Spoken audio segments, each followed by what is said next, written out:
Hi guys, Chris here with Super Savvy Travelers. Hey, I have been researching shoes because obviously after you have a spill like you have, you start looking at things like that. And honestly, I don't know why I bought tennis shoes because they're made to, pivot and stuff like that. And I just went down like a sack of bricks.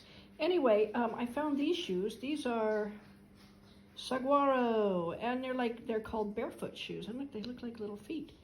And look at all this traction. And these are nice for wintertime because look, they're nice and fuzzy on the inside. They feel like slippers.